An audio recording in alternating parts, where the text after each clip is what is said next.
경상북도 포항 지도에도 제대로 표시되지 않는 외진 갯바위 너머로 검푸른 파도가 짐승처럼 울부짖고 있었다.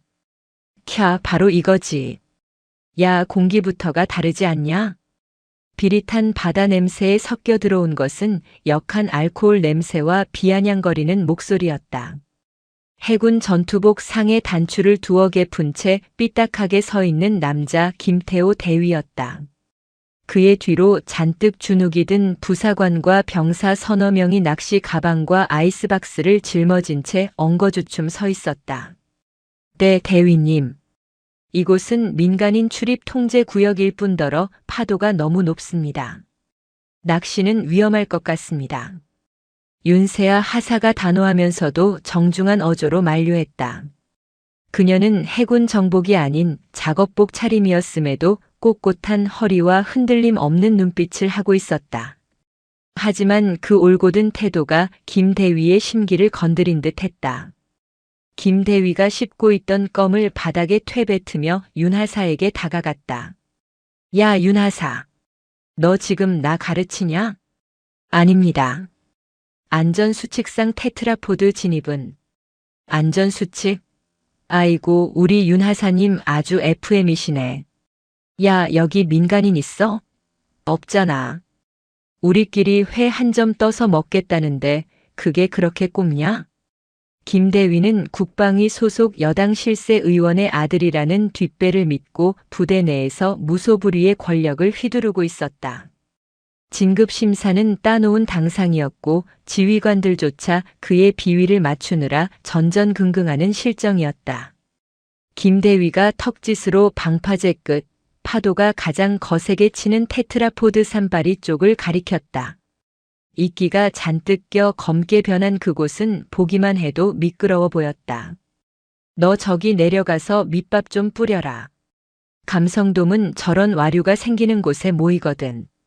대위님, 저곳은 발 디딜 곳도 마땅치 않습니다. 너무 위험. 까라면 까는 거짓말이 많아. 김 대위의 고함에 주변 병사들이 움찔했다.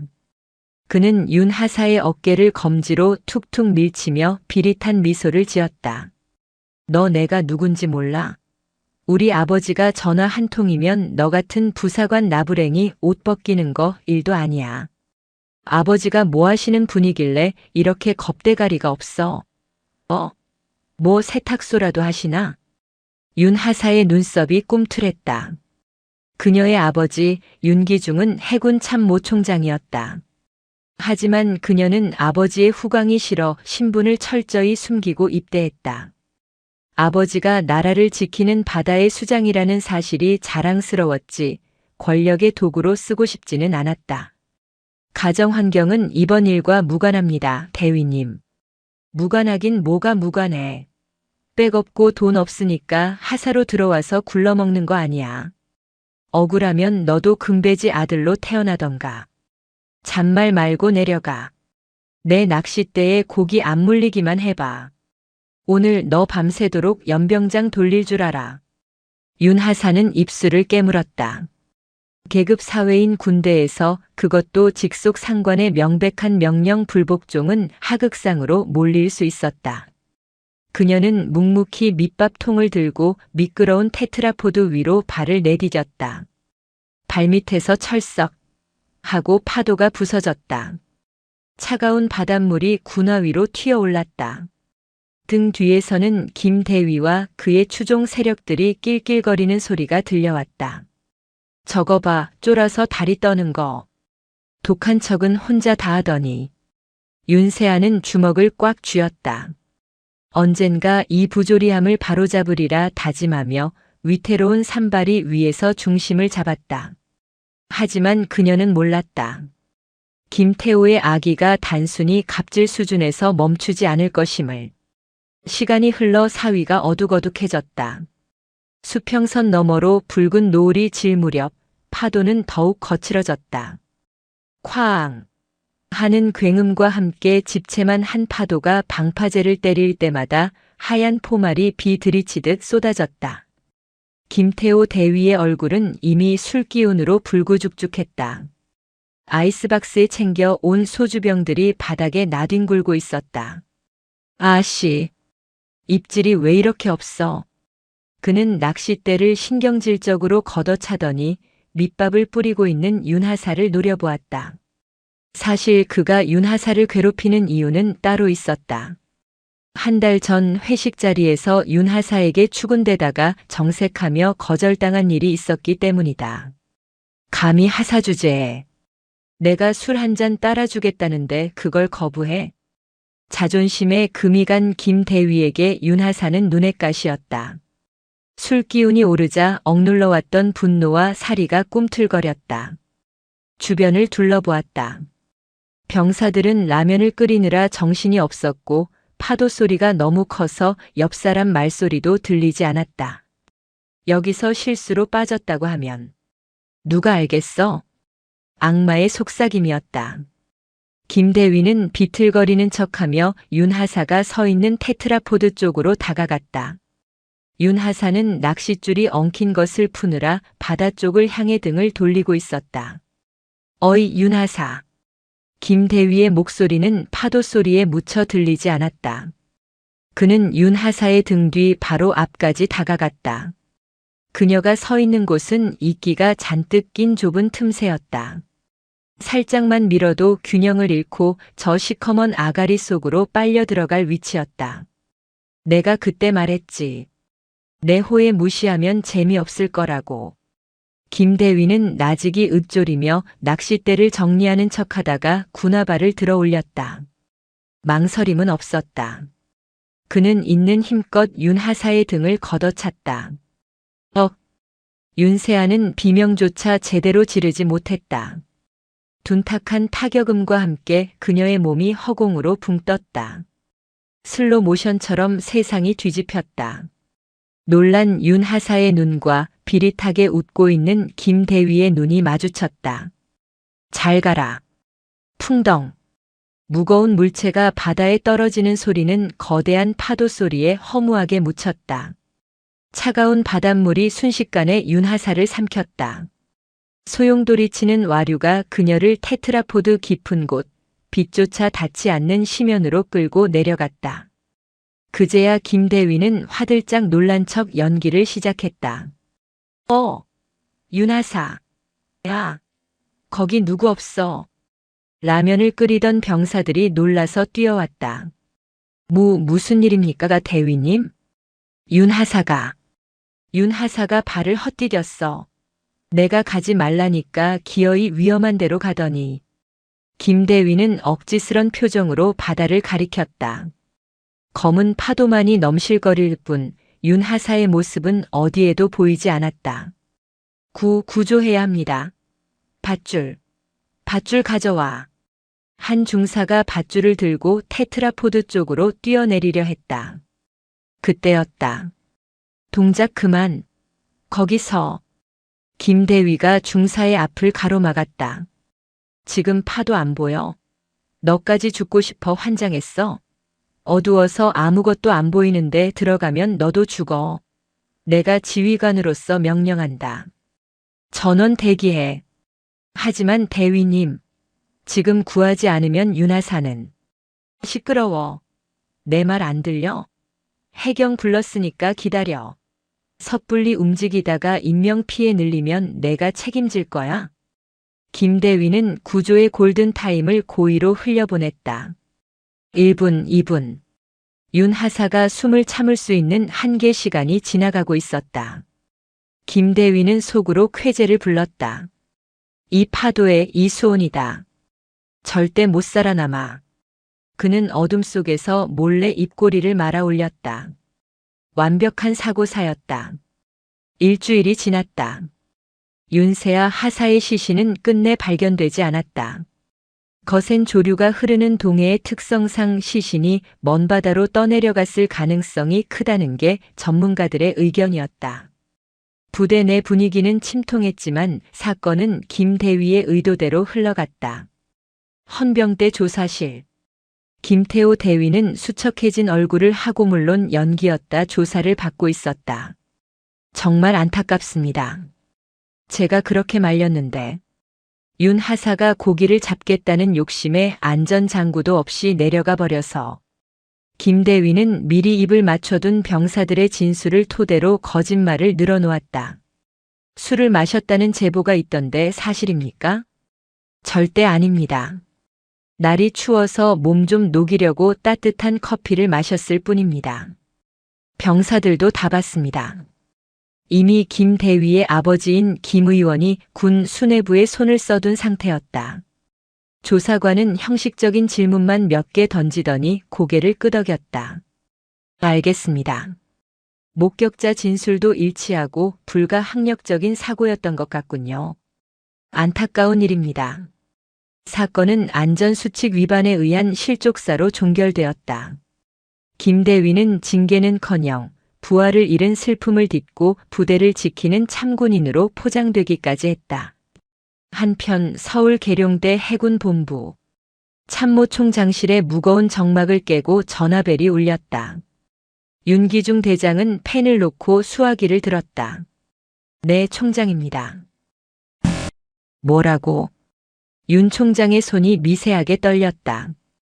수화기 너머로 들려오는 보고는 청천벽력과도 같았다. 딸이 그토록 아끼던 외동딸 세아가 훈련도 아닌 낚시터에서 실족사했다는 것이다. 시신조차 찾지 못했다는 말에 윤 총장의 눈앞이 캄캄해졌다. 사고 경위가 안전수칙 위반. 윤 총장은 입술을 깨물었다. 제 딸은 수영선수 출신이었다. 물을 누구보다 잘 알고 겁이 많지는 않지만 무모하지도 않은 아이였다. 그런 세아가 출입 통제 구역에 제 발로 들어가서 미끄러졌다. 직감적으로 무언가 잘못되었다는 것을 느꼈다. 보고자는 누구인가? 현장 지휘관 김태호 대위입니다. 국방위 김 의원 아들입니다. 윤 총장의 눈매가 매섭게 변했다. 김 의원. 군 인사 때마다 청탁을 넣어오던 그 작자의 아들이다. 알겠네. 유가족. 아니, 내 가족에게는 내가 직접 알리지. 일단 보안 유지해. 전화를 끄는 윤 총장은 책상 위에 놓인 액자를 바라보았다. 하사 계급장을 달고 환하게 웃고 있는 세아의 사진이었다. 아빠, 나 아빠 백 도움 하나도 안 받고 내 힘으로 인정받을 거야. 그러니까 절대 아는 척하면 안 돼. 그 약속 때문에 딸이 차가운 바다에 빠져 생사를 알 수 없게 된 지금도 당장 달려가지 못하고 있었다. 윤 총장은 떨리는 손으로 서랍 깊숙한 곳에서 낡은 수첩을 꺼냈다.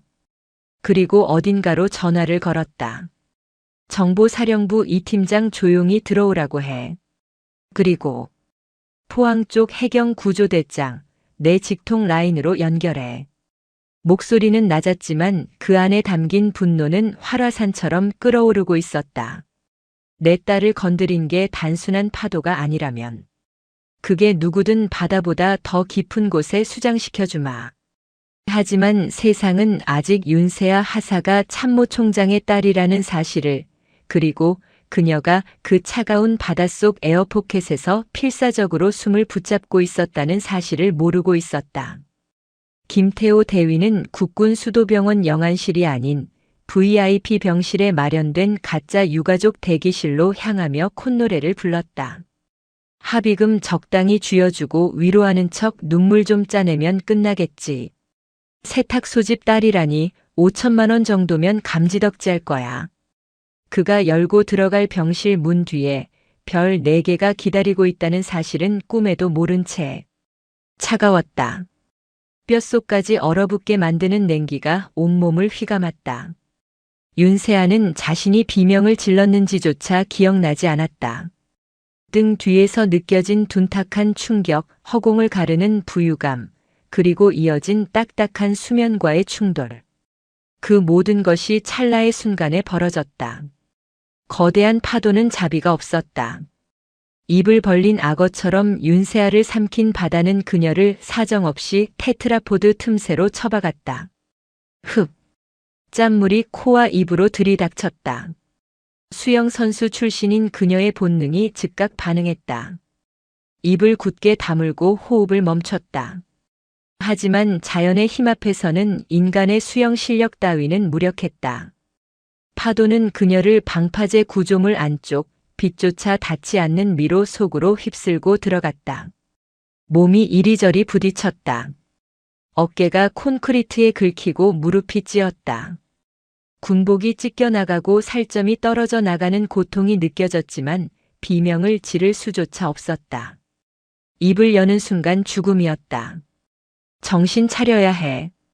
여기서 정신 놓으면 끝이다. 윤세아는 필사적으로 눈을 떴다. 칠흑 같은 어둠뿐이었다. 위인지 아래인지 구분조차 되지 않는 혼돈 속에서 그녀는 손을 뻗어 무언가를 잡으려 허우적거렸다. 손끝에 미끌미끌한 해조류와 따가운 따개비들이 만져졌다. 그때 거대한 너울이 다시 한번 들이닥쳤다. 쾅! 물살이 그녀의 몸을 들어올려 어딘가로 쑥 밀어넣었다. 테트라포드들이 엉켜 만들어진 좁은 틈새였다. 푸아! 기적이었다. 머리가 수면 위로 솟구쳤다. 폐부 깊숙이 공기가 들어왔다.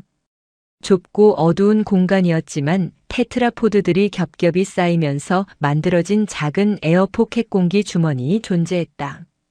수면과 위쪽 구조물 사이에 고작 30cm 남짓한 공간이 있었다. 윤세아는 거칠게 숨을 몰아쉬었다.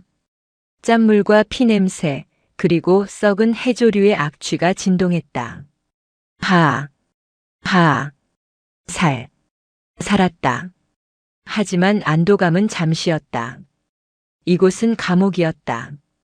파도가 칠 때마다 에어포켓의 수위가 넘실거렸고 밖으로 나가는 구멍은 물속 어딘가에 잠겨 있었다.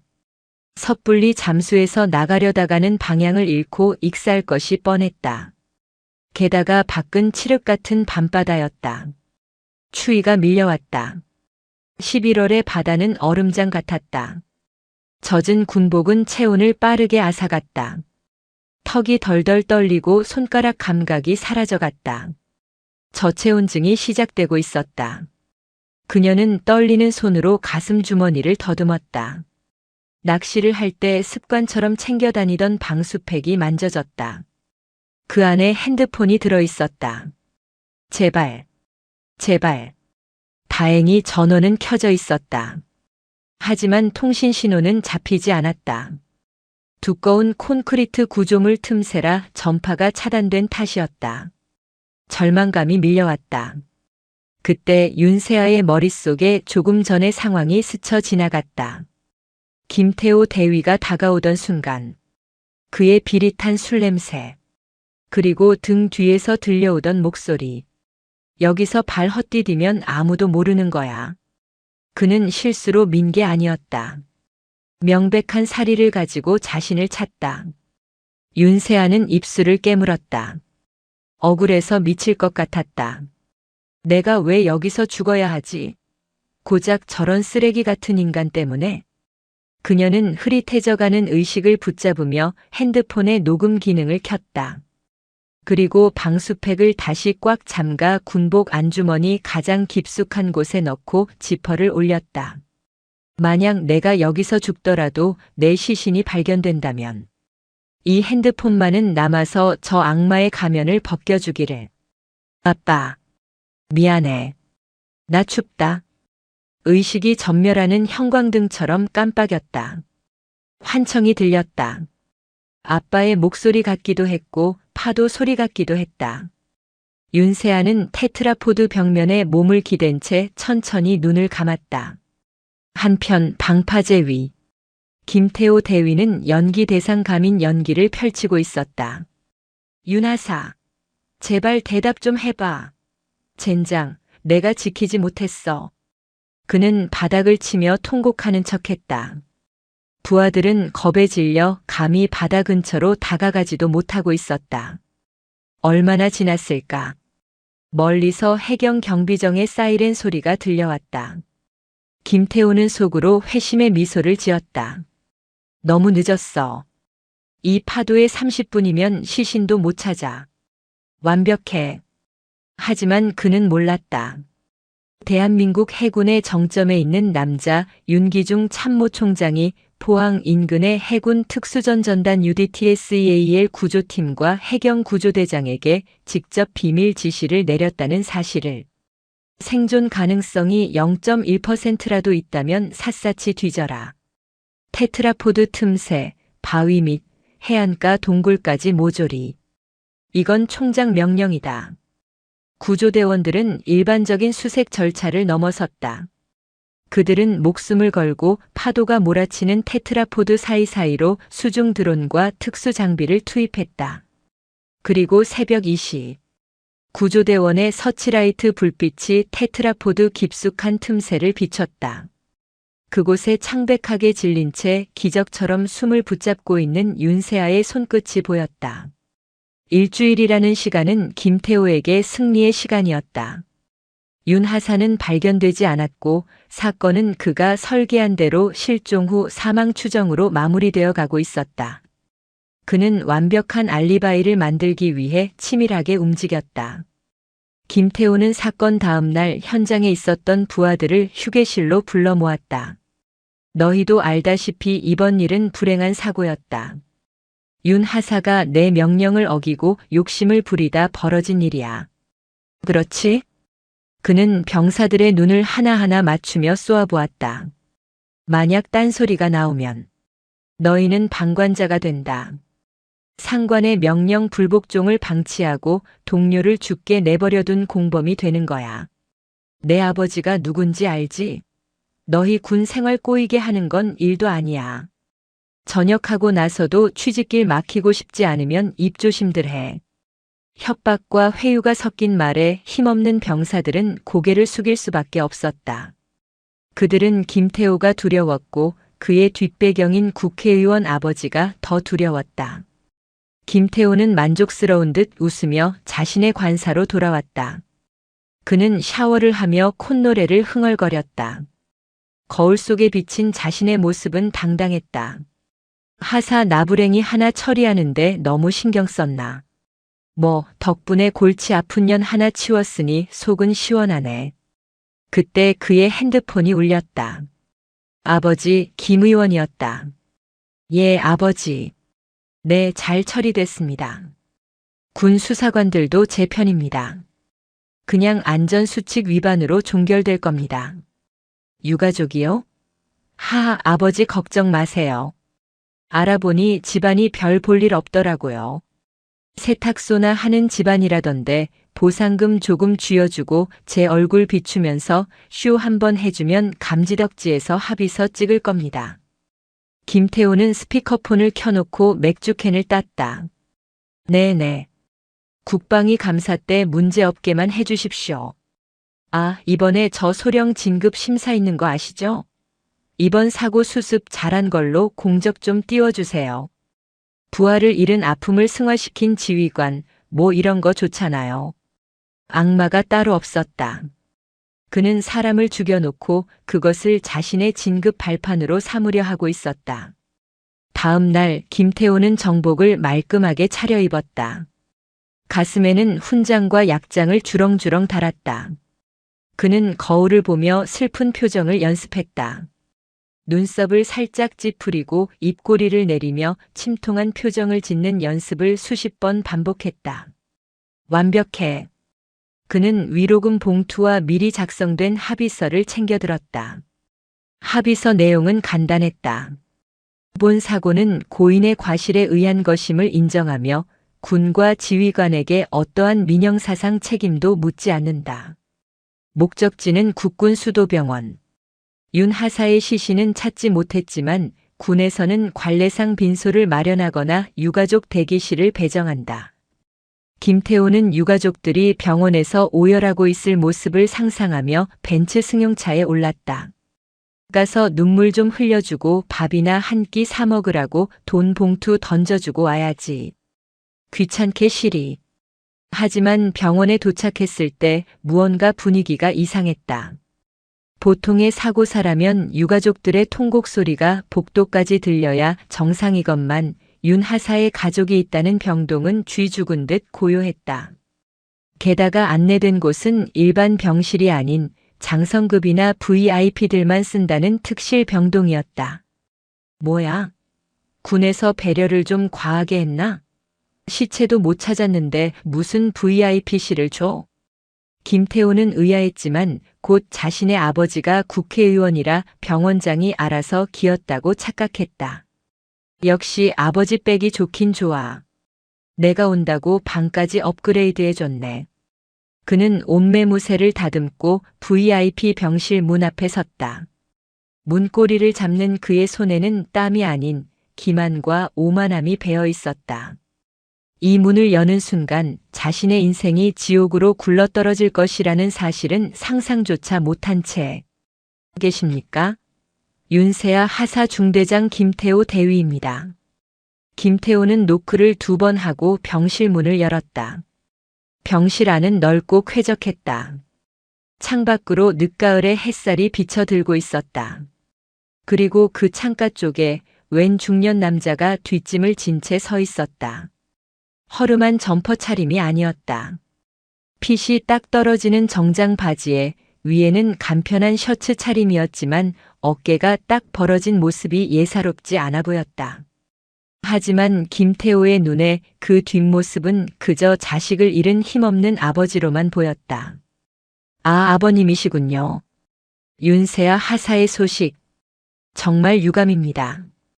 김태호는 고개를 숙이는 척하며 눈가를 훔치는 신용을 했다. 중년 남자는 미동도 하지 않고 창밖만 바라보고 있었다. 김태호는 그 침묵을 기선제압을 당한 굴욕감으로 받아들였다. 뭐야, 인사를 했는데도 반응이 없어. 감히 대위가 왔는데. 그는 속으로 혀를 차며 본론을 꺼냈다. 거참 자식이 부모 말 안 듣고 위험한 데 갔다가 그렇게 된 걸 어쩌겠습니까?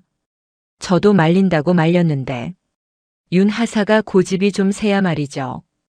그는 슬쩍 테이블 위에 위로금 봉투와 합의서를 올려놓았다. 이건 제 작은 성의입니다. 그리고 이건 합의서인데 군에서 보상 절차 빨리 받으시려면 이거부터 작성하셔야 합니다. 아, 제 아버지가 누군지 아시죠? 국회의원 김 의원님이십니다. 제가 아버지께 잘 말씀드려서 보상금 섭섭지 않게 챙겨드릴 테니 여기서 좋게 마무리하시죠. 김태호의 말은 위로가 아닌 협박이었다. 내 아버지는 국회의원이니 까불지 말고 돈 받고 떨어져라라는 뜻이 명백했다. 그때였다. 자네. 중년 남자가 낮고 굵은 목소리로 입을 열었다. 자네 아버지가 김 의원인가? 예, 그렇습니다. 잘 아시네요. 그러니 서로 얼굴 붉히지 말고. 내 딸 목숨값이. 중년 남자가 천천히 몸을 돌렸다. 고작 이 종이 쪼가리 한 장이란 말이지. 김태호는 남자가 돌아보는 순간 숨이 턱 막히는 것을 느꼈다. 남자의 눈빛은 맹수와도 같았다. 그저 쳐다보는 것만으로도 오금이 저릴 정도의 살기였다. 그리고 김태호의 시선이 남자의 가슴팍이 아닌 옆에 걸려있던 정복 상의로 향했다. 옷걸이에 걸린 흑청색 동정복. 그곳에는 명찰 대신 화려한 약장들이 훈장처럼 번쩍이고 있었다. 그리고 소매와 어깨에는 은색으로 빛나는 별이 4개. 하나, 둘, 셋, 넷. 대장. 해군 참모총장. 김태호의 다리가 후들거렸다.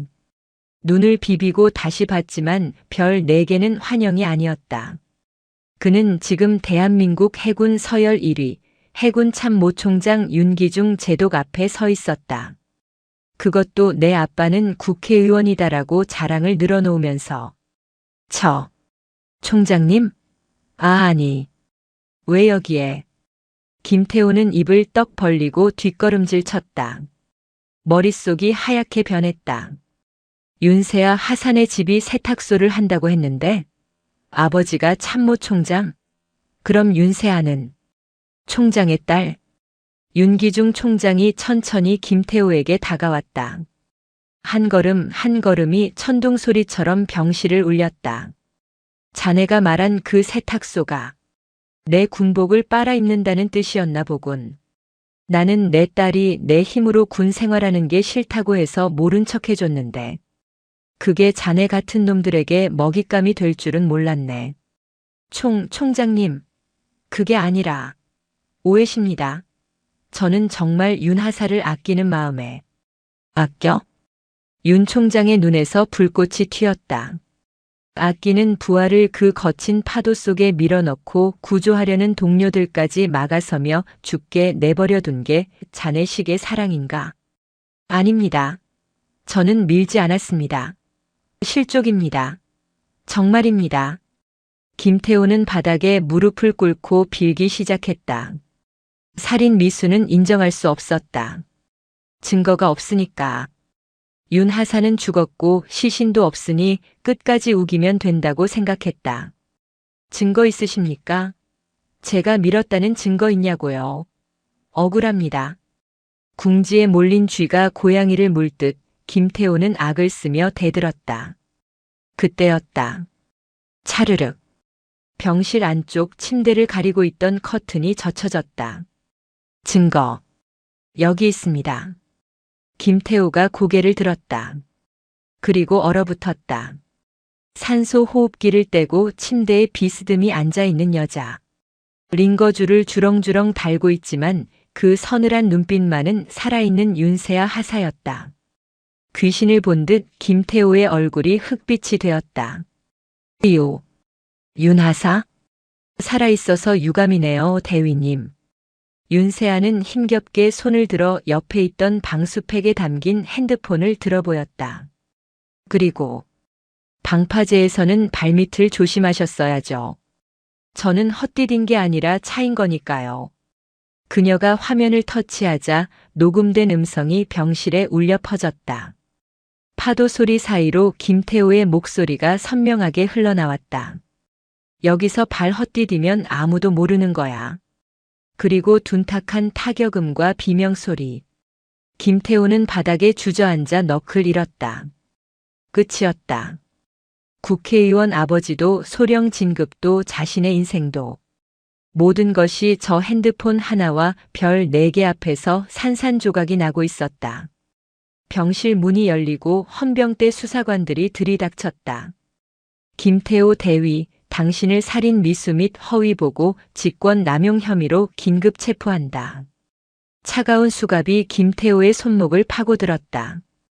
윤 총장은 짐승처럼 끌려나가는 김태호의 뒷모습을 보며 나직하게, 하지만 뼈가 시리도록 차갑게 말했다. 기대하게. 자네 아버지도 자네도 법이 허용하는 가장 고통스러운 방법으로 박살을 내줄 테니. 헌병대 취조실의 공기는 얼음장보다 차가웠다. 철제 책상 하나와 의자 2개, 그리고 천장에 달린 감시 카메라가 전부인 그곳에 김태호 대위는 수갑을 찬 채 앉아 있었다. 이거 안 풀어? 야, 너희 내가 누군지 몰라. 우리 아버지가 국방위 간사야. 너희 다 옷 벗고 싶어 환장했어. 김태호는 여전히 상황 파악을 못하고 고래고래 소리를 지르고 있었다. 헌병 수사관은 무표정한 얼굴로 서류를 넘길 뿐이었다. 그 무시가 김태호를 더욱 미치게 만들었다. 전화 한 통만 쓰게 해줘. 아버지한테 연락해야 한다고. 앉으십시오, 김태호 대위. 아니, 김태호 씨라고 불러야 하나. 수사관이 차갑게 일갈했다. 지금 당신 아버님이 당신을 구해줄 상황이 아닐 텐데. 뭐? 그게 무슨 개소리야? 그 시각 여의도 국회의원 회관. 김태호의 아버지 김광철 의원의 집무실은 그야말로 초토화가 되어 있었다. 텔레비전 뉴스에서는 긴급 속보가 흘러나오고 있었다. 속보 해군 현역 대위 하사를 살해 시도. 알고 보니 피해자는 해군 참모총장의 딸. 속보 가해자 김모 대위, 국방위 김광철 의원의 아들로 밝혀져. 권력형 비리 의혹 확산. 김 의원은 부들부들 떨리는 손으로 리모컨을 집어 던졌다. 텔레비전 화면이 박살나며 불꽃이 튀었다. 에이, 이 멍청한 놈이 건드릴 게 없어서 참모총장 딸을 건드려? 그것도 죽이지도 못하고 살려서 보내. 비서관이 사색이 되어 들어왔다. 의원님, 지금 당사 앞에서 기자들이 진을 치고 있습니다. 당 대표님께서도 탈당을 권유하는 전화를. 시끄러워. 윤 총장 연결해. 당장. 김 의원은 지푸라기라도 잡는 심정으로 윤기중 총장에게 전화를 걸었다. 신호음이 몇 번 가기도 전에 연결되었다. 윤 총장. 나야 김광철 의원. 허허, 이거 우리 아이들끼리 사소한 오해가 있었나 본데. 김 의원은 최대한 비굴하면서도 뼈가 있는 목소리를 냈다. 자식 키우는 부모 마음 다 똑같지 않나. 우리 태우가 실수를 좀 했어. 내가 윤 총장 섭섭지 않게 내년 예산안 심사 때 해군 쪽 대폭 밀어줄 테니까 좋게 좋게 합시다. 네. 그 하사. 아니 따님 치료비는 내가 백지수표로 줄 테니까. 수화기 너머로 긴 침묵이 흘렀다. 그리고 윤 총장의 낮고 서늘한 목소리가 들려왔다. 김 의원. 지금 상황 파악이 안 되나 보군요. 뭐? 이보시오 윤 총장. 당신 아들이 내 딸에게 한 짓은 실수가 아니라 살인 미수야. 그리고 당신이 지금 내게 제안한 건 뇌물수수 및 직권 남용이고.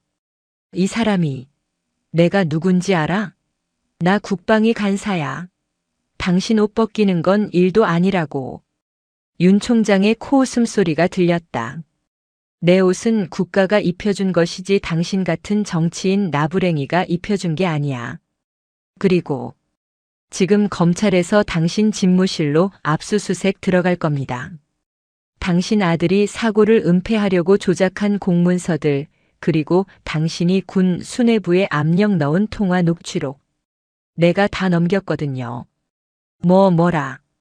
당신 아들은 군사법원에서 최고형을 받을 거고 당신은 감방에서 아들과 눈물겨운 상봉을 하게 될 겁니다. 끊습니다. 뚝. 전화가 끊어짐과 동시에 집무실 문이 벌컥 열렸다. 검찰 수사관들이 파란 상자를 들고 들이닥쳤다. 서울중앙지검입니다. 김광철 의원님 직권 남용 및 증거 인멸 교사 혐의로 압수수색 영장 집행하겠습니다. 김 의원은 다리에 힘이 풀려 바닥으로 주저앉았다. 자신의 정치 생명은 물론 집안 전체가 거대한 파도에 휩쓸려 무너져 내리고 있었다. 썩은 동아줄은 이미 끊어져 있었다. 다시 헌병대 취조실. 수사관이 김태우 앞에 태블릿 PC를 내려놓았다. 화면에는 아버지가 검찰에 연행되는 뉴스가 실시간으로 나오고 있었다. 김태우의 입에서 짐승 같은 신음이 새어나왔다. 믿었던 아버지, 자신을 지켜주던 절대 권력의 성벽이 와르르 무너지는 순간이었다. 이제 현실을 좀 알겠나? 너를 구해줄 사람은 아무도 없어. 내가 지은 죄의 무게를 온몸으로 감당해야 할 거야. 김태호는 책상에 머리를 박고 오열했다. 하지만 그것은 반성의 눈물이 아니었다. 자신의 앞날에 대한 공포 그리고 억울함의 눈물이었다. 끝까지 그는 자신이 무엇을 잘못했는지 깨닫지 못하고 있었다. 대한민국이 뒤집혔다. 인터넷 커뮤니티와 소셜미디어는 방파제 살인 미수 사건으로 도배되었다. 특히 가해자가 국회의원 아들이고 피해자가 신분을 숨긴 채 묵묵히 복무하던 참모총장의 외동딸이라는 드라마 같은 설정은 대중들의 분노와 관심을 폭발시켰다. 충격 김태호 대위, 과거에도 병사들에게 갑질. 피해 사례 속출. 녹취록 공개 세탁소 하시나? 김태호의 막말, 국민적 공분사다. 윤세아 하사 아빠 백 싫다 신분 숨기고 최전방 지원. 참군인의 표상. 여론은 김태호와 그의 아버지를 향해 돌을 던졌다. 국방부 게시판은 김태호를 파면하고 엄벌에 처하라는 청원으로 마비될 지경이었다. 윤세아 하사는 병원에서 빠르게 회복하고 있었다. 그녀의 강인한 체력과 정신력 덕분이었다. 병실에는 윤기중 총장이 퇴근 후마다 찾아와 딸의 손을 꼭 잡고 있었다. 미안하다 세아야. 아비가 못나서 내가 그런 꼴을 당하게 하고. 천하를 호령하는 사성 장군 윤기중도 딸 앞에서는 눈물 많은 아버지일 뿐이었다. 윤세아는 웃으며 아버지의 손등을 토닥였다. 아빠, 나 괜찮아. 그리고 나 이번 일로 배운 게 있어. 계급이 깡패가 아니라 정의가 깡패라는 거. 아빠가 보여줬잖아. 윤세아는 휠체어를 타고 기자회견장에 섰다. 수많은 플래시 세례가 터졌지만 그녀는 눈 하나 깜짝하지 않았다. 저는 특혜를 바라고 이 자리에 선 것이 아닙니다. 대한민국 군인으로서 그리고 한 사람의 인간으로서 존엄을 짓밟힌 것에 대해 정당한 처벌을 요구할 뿐입니다. 김태호 대위는 저를 죽이려 했고 구조를 방해했습니다. 이는 명백한 살인 행위입니다. 그녀의 당당한 태도는 국민들에게 깊은 울림을 주었다. 사이다 하사 강철 멘탈이라는 별명이 붙으며 응원의 메시지가 쇄도했다. 반면 군사법정에 선 김태호의 모습은 초라하기 그지없었다. 계급장이 뜯겨나간 죄수복을 입은 그는 덥수룩한 수염과 퀭한 눈으로 피고인석에 앉아 있었다. 판사 피고인 김태호. 공소 사실을 인정합니까? 김태호 조.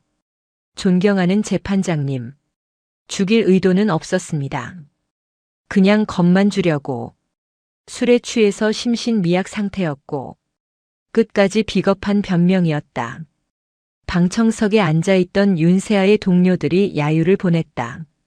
검사는 결정적인 증거인 윤세아의 휴대전화 녹취 파일을 재생했다. 여기서 발 헛디디면 아무도 모르는 거야. 둔탁한 타격음. 너희까지 죽어. 내려가지 마. 법정 안은 찬물을 끼얹은 듯 조용해졌다.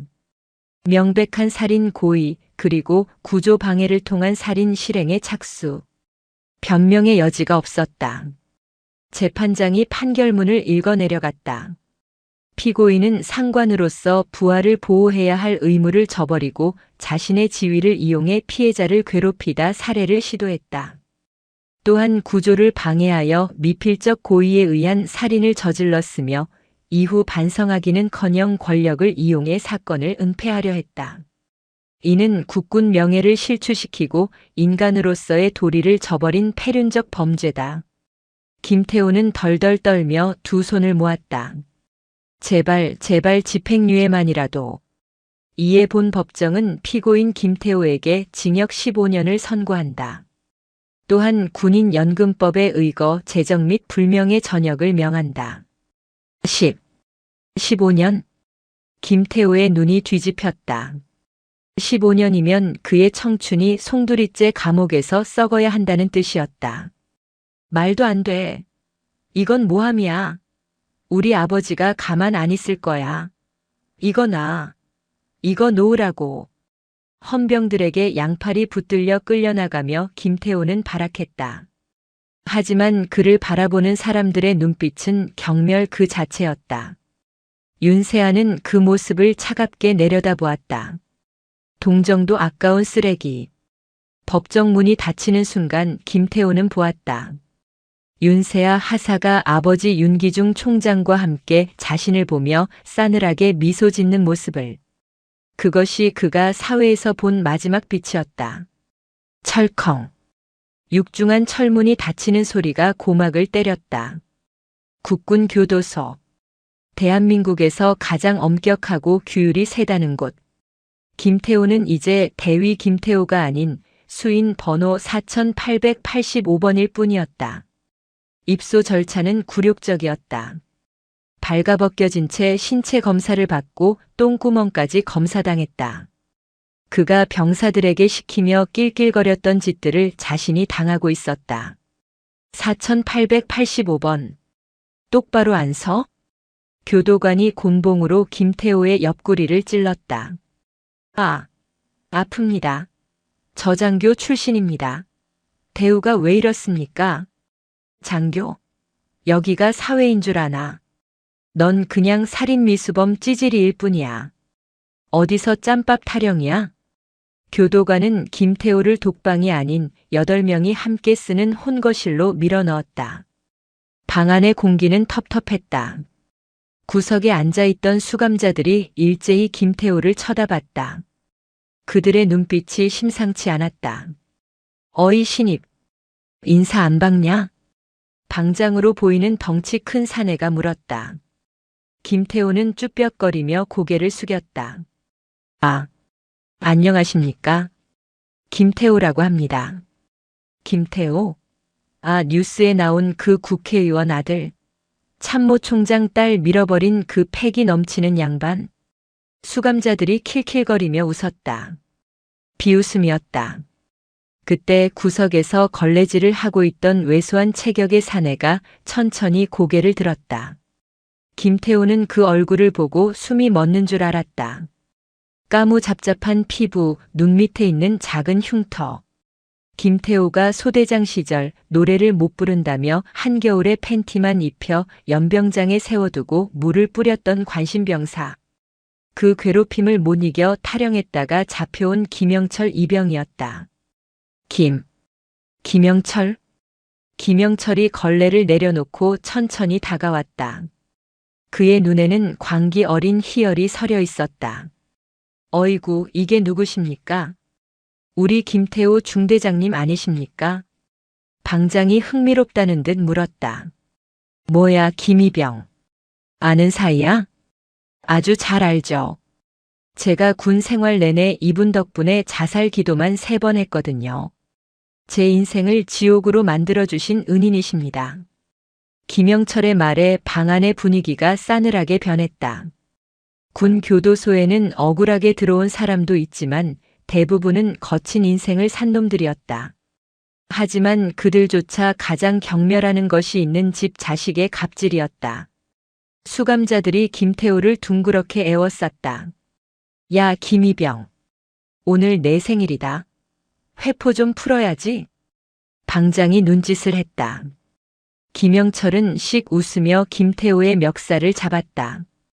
대위 시절에는 감히 눈도 못 마주치던 이병 나부랭이가 이제는 그를 내려다보고 있었다. 대위님, 기억나십니까? 저한테 그러셨잖아요. 군대는 계급이 깡패라고.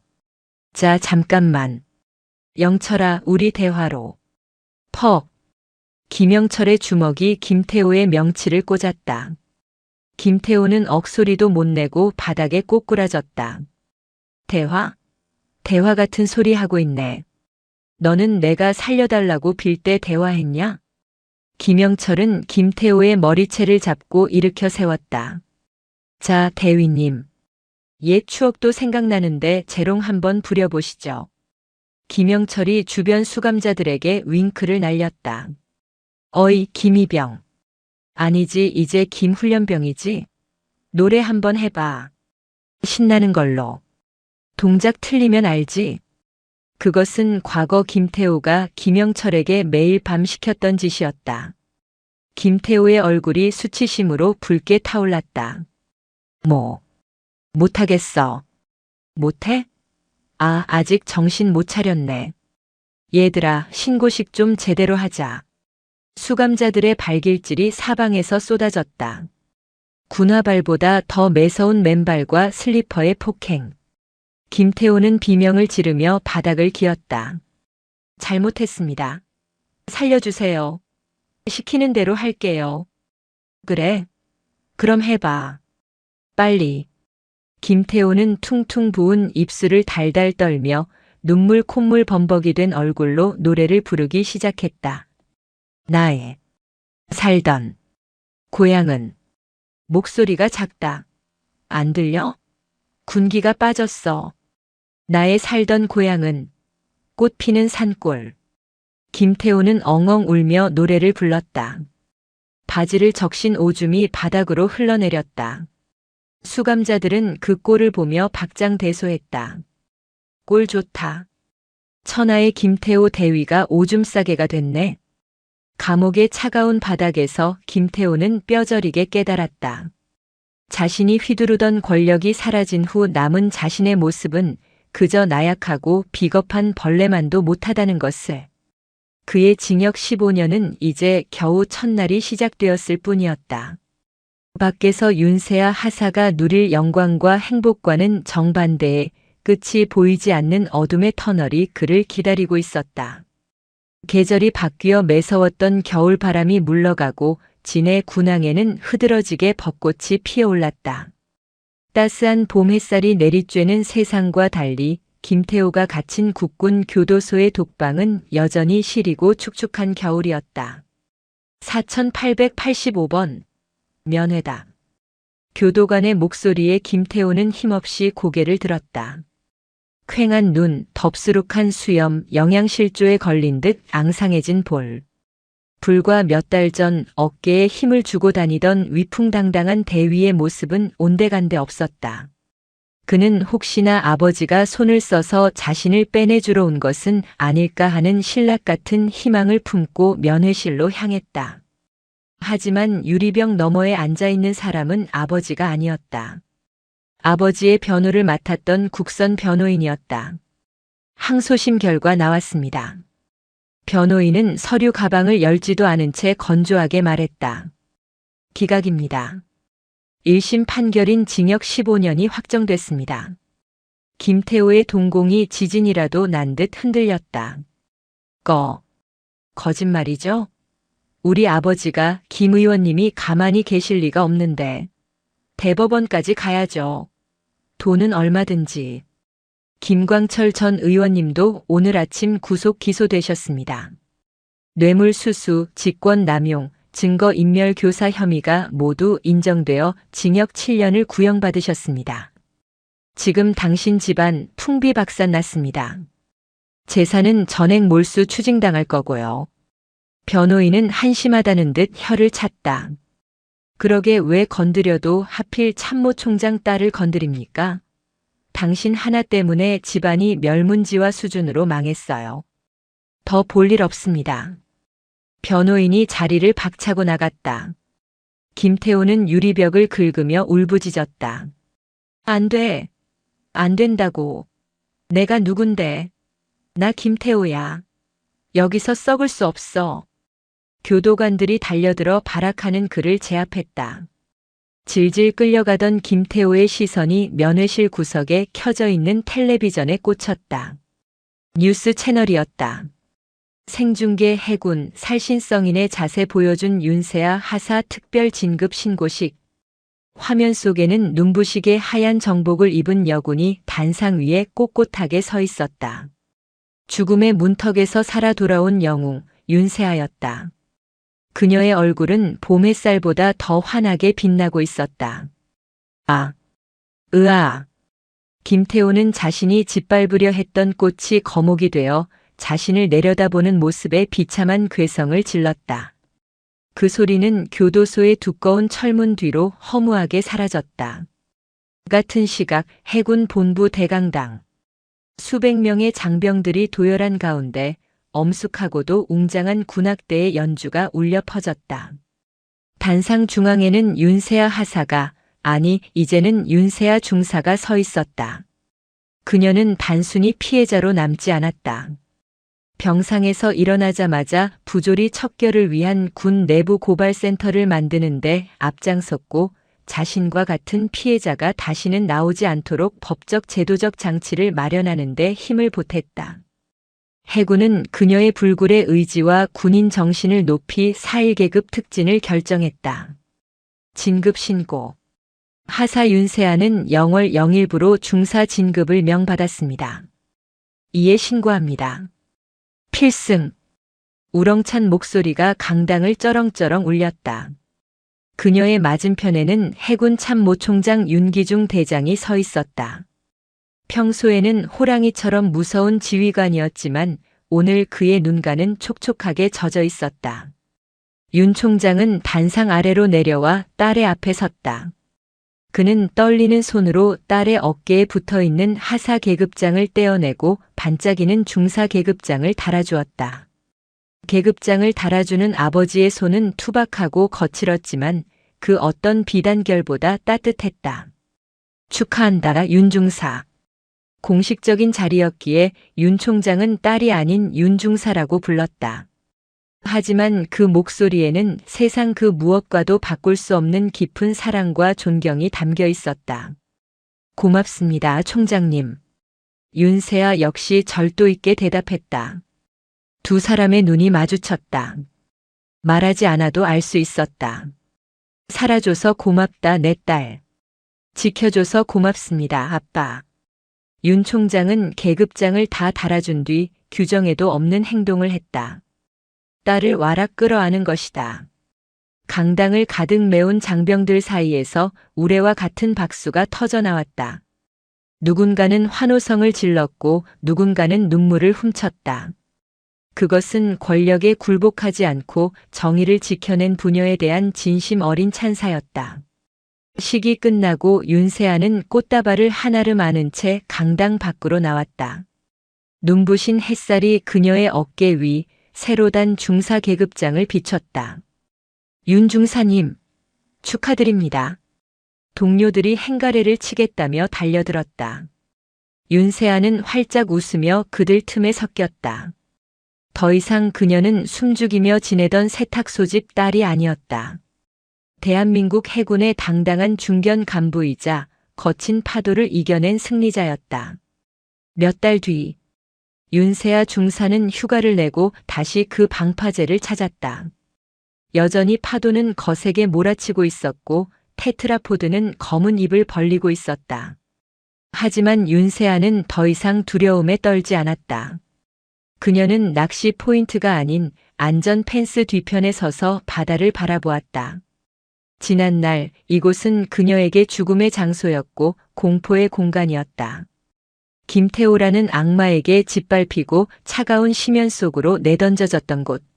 하지만 이제 이곳은 그녀가 다시 태어난 곳이 되었다. 죽음을 이겨내고 악을 처단하고 자신의 진정한 가치를 증명해낸 증거의 장소가 된 것이다. 윤세아는 주머니에서 작은 캔 커피 하나를 꺼냈다. 김태호, 넌 거기서 평생 썩어. 난 이제 시작이니까. 그녀는 커피를 마시지 않고 바다를 향해 건배하듯 들어 올렸다가 쓰레기통에 단호하게 던져 넣었다.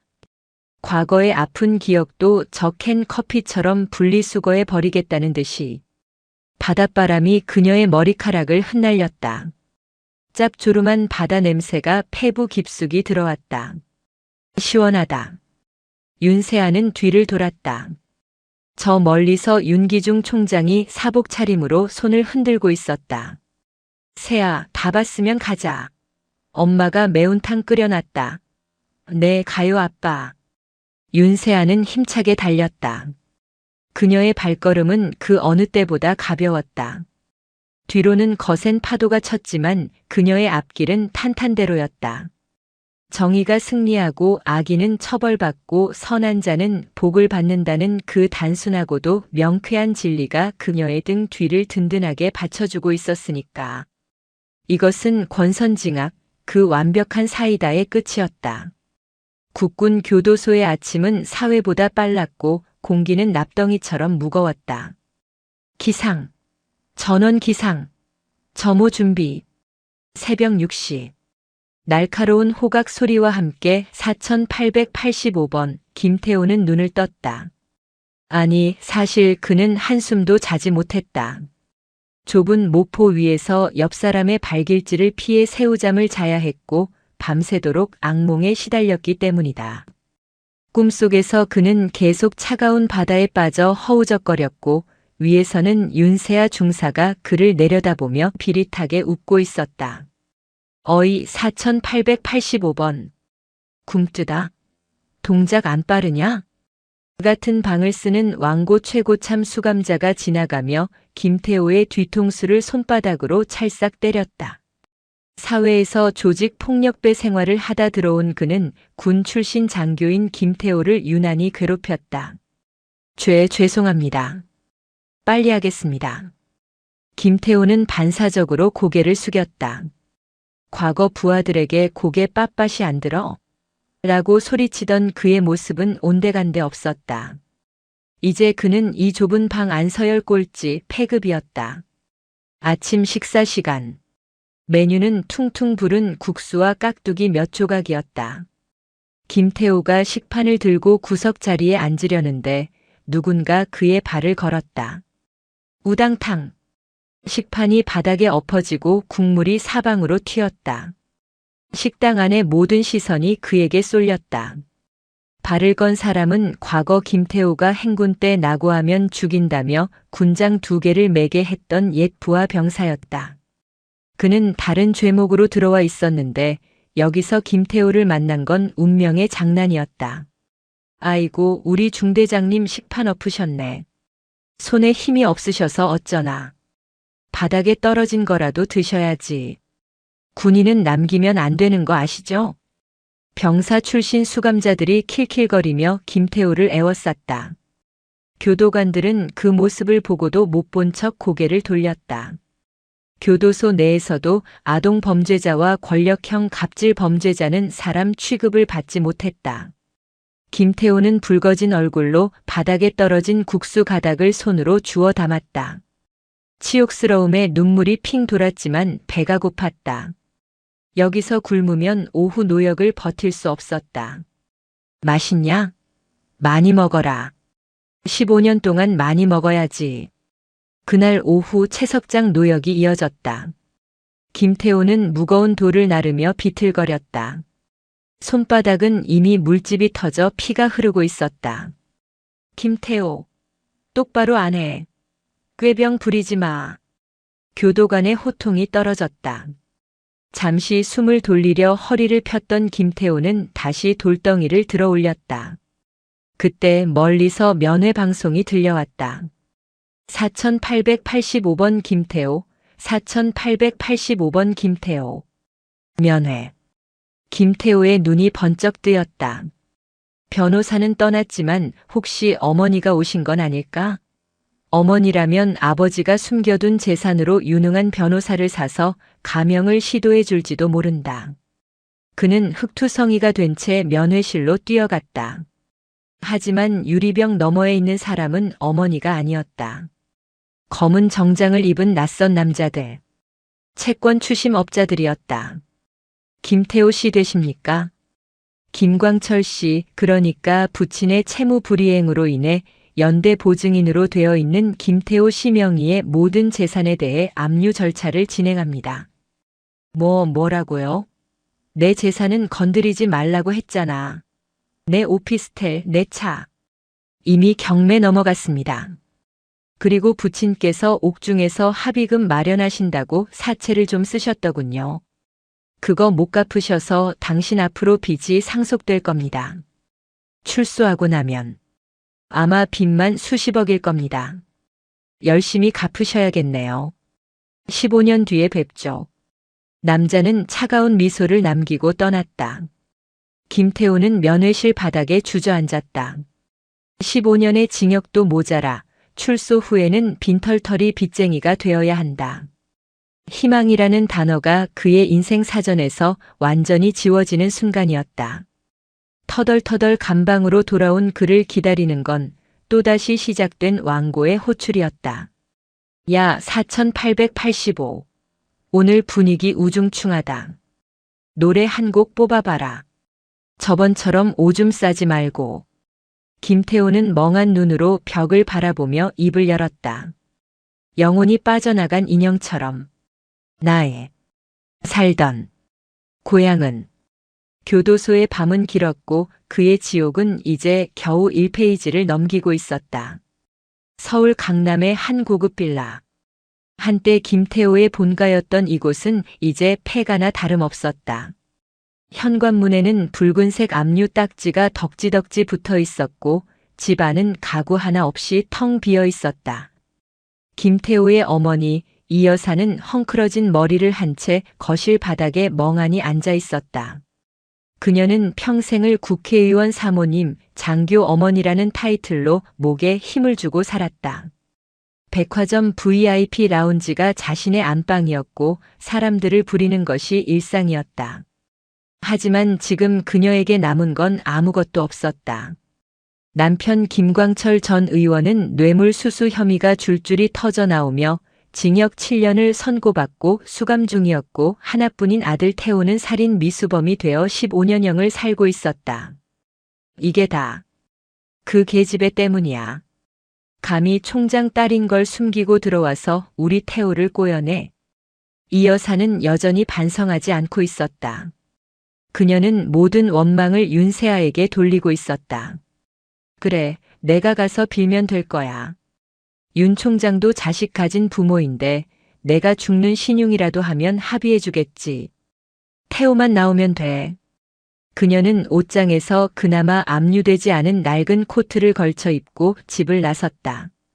목적지는 해군 참모 총장 공관이 아닌 윤세아가 근무한다는 부대 앞이었다. 부대 위병소 앞. 이 여사는 찬바람을 맞으며 서 있었다. 저기요. 내가 윤세아 중사 좀 만나러 왔는데 내가 걔의 시어머니 될 뻔한 사람이야. 위병소 근무를 서던 병사들이 기가 차다는 표정으로 서로를 쳐다봤다. 이미 뉴스에 다 나온 유명한 그 사건의 가해자 어머니라는 걸 모르는 사람이 없었다. 할머니, 여기서 이러시면 안 됩니다. 돌아가십시오. 윤 중사님은 면회 거절하셨습니다. 거절? 웃기지 마. 지가 뭔데 나를 거절해? 세아 나오라고 해. 내가 오늘 걔 머리채를 잡아서라도 합의서를 받아낼 거니까. 이 여사는 막무가내로 위병소 차단기를 넘으려 했다. 그때였다. 부대 안쪽에서 검은색 세단 한 대가 미끄러지듯 다가왔다. 차가 멈추고 뒷좌석 문이 열렸다. 군화발이 먼저 땅에 닿았다. 칼같이 다림질된 정복 바지, 그리고 어깨에 빛나는 중사계급장. 윤세아였다. 이 여사는 득달같이 달려들었다. 아이고, 세아 중사님. 아이고, 우리 며느리 될 뻔한 분. 방금 전까지 욕을 하던 입으로 태세 전환을 하며 윤세아의 바지가랑이를 잡으려 했다. 하지만 윤세아는 한 발짝 뒤로 물러서며 차갑게 내려다보았다. 누구십니까? 저는 당신 같은 시어머니 둔 적 없습니다. 아이고, 왜 이래. 우리 태우가 실수한 거잖아. 젊은 애들끼리 연애하다 보면 싸울 수도 있고 밀 수도 있는 거지. 그걸 가지고 15년이라니. 너무한 거 아니야? 자네 아버지가 총장이라며? 백 써서 우리 태우 좀 꺼내줘. 내 이렇게 빌게. 응? 이 여사의 뻔뻔함은 혀를 내두를 지경이었다. 살인 미수를 사랑 싸움으로 포장하고 있었다. 윤세아는 헛웃음을 터뜨렸다. 아주머니, 당신 아들이 저를 바다에 밀어 넣었을 때 제가 얼마나 추웠는지 아세요? 그때 당신 아들은 뭐라고 했는지 아세요? 세탁 소집 딸이라고 비웃더군요. 그 오만함과 천박함이 어디서 왔나 했더니 바로 아주머니한테서 왔네요. 뭐? 천박? 돌아가세요. 그리고 다시는 찾아오지 마세요. 다음번에는 주거침입과 공무집행방해로 경찰 부를 겁니다. 당신 아들은 거기서 죗값 다 치르고 나와야 해요. 그게 정이니까요. 윤세아는 뒤도 돌아보지 않고 차에 다시 탔다. 가시죠. 차가 위병소를 빠져나갔다. 흙먼지가 이 여사의 얼굴을 덮쳤다. 야, 윤세아, 내가 인간이야? 우리 집안을 이렇게 망해먹고 잘 살 것 같아? 천벌 받을 년. 이 여사는 바닥에 주저앉아 통곡했다. 지나가던 행인들이 그녀를 보며 수군거렸다. 저 여자 그 국회의원 부인 아니야? 맞아, 아들이 살인 미수범이라며. 콩 심은데 콩 나고 팥 심은데 팥 난다더니. 손가락질과 경멸 어린 시선. 그것은 감옥에 갇힌 아들과 남편 못지않은 사회적 감옥이었다. 이 여사는 그제야 깨달았다. 자신들을 지켜주던 거대한 성벽이 완전히 무너져 내렸다는 것을. 3년이라는 시간이 흘렀다. 동해의 어느 해안 소초. 파도가 거세기로 유명한 이곳에 새로운 부소초장이 부임했다. 충성. 신고합니다. 중사 윤세아는 202년 0월 0일부로 해안소초 부소초장 보직을 명받았다. 윤세아는 더욱 단단해져 있었다. 눈빛은 깊어졌고 목소리에는 힘이 실려 있었다. 그녀는 지난 3년간 군 내부의 부조리를 척결하는 데 앞장서 왔다. 익명 신고함을 활성화하고 병사들의 고충을 직접 상담하며 해군의 큰 누나라는 별명까지 얻었다. 소초장은 윤세아를 보며 껄껄 웃었다. 아, 그 유명한 윤 중사님이 우리 부대로 오다니. 영광이네. 근데 총장님 딸이라고 편하게 근무하길 바라는 건 아니지? 물론입니다. 소초장님보다 먼저 일어나고 가장 늦게 자겠습니다. 그리고 윤세아는 창밖으로 보이는 바다를 응시했다. 파도 소리가 참 좋습니다. 그녀에게 바다는 더 이상 공포의 대상이 아니었다. 극복해야 할 훈련장이자 지켜야 할 영토였다. 그날 저녁 윤세아는 순찰을 돌던 중 갯바위 근처에서 낚시를 하려는 민간인들을 발견했다. 파도가 높아 위험한 날이었다. 거기 선생님들. 나오세요. 위험합니다. 아가씨가 뭔데 이래라 저래라야. 우리 낚시 좀 하겠다는데. 술에 취한 중년 남성들이 윤세아에게 대들었다. 과거의 김태호가 겹쳐 보이는 순간이었다. 하지만 지금의 윤세아는 그때의 힘없는 하사가 아니었다. 윤세아는 단호한 표정으로 호각을 불어 병력들을 호출했다. 여기는 군사작전 구역이자 인명사고 다발 구역입니다. 즉시 퇴거하지 않으시면 경찰 인계 및 관련 법에 의거해 과태료 부과하겠습니다. 병력들 안전 통제 실시해. 예, 알겠습니다. 무장한 병사들이 절도 있게 움직였다. 윤세아의 카리스마에 눌린 취객들은 투덜거리며 자리를 떴다. 죄송합니다, 부소초장님. 저희가 미리 막았어야 했는데. 막내 하사가 고개를 숙였다. 윤세아는 하사의 어깨를 두드려 주었다. 괜찮아.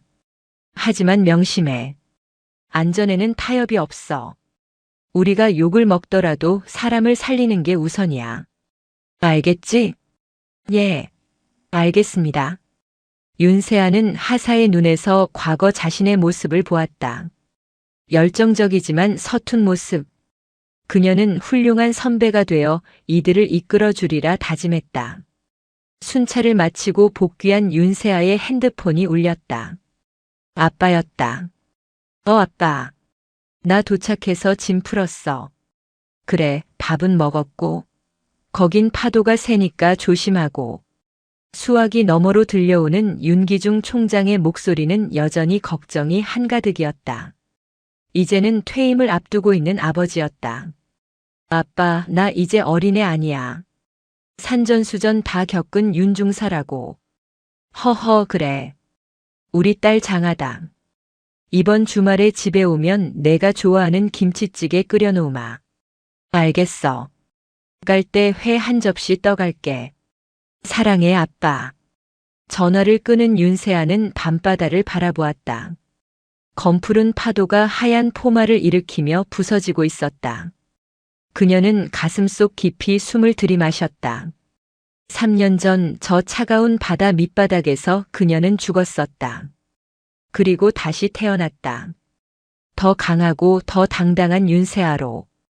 아기는 깊은 감옥 속에서 썩어가고 있지만 그녀의 삶은 저 떠오르는 태양처럼 이제 막 시작되고 있었다. 윤세아는 방파제 끝에 서서 거수 경례를 올렸다. 자신을 지켜준 바다와 앞으로 지켜나갈 조국을 향해. 필승.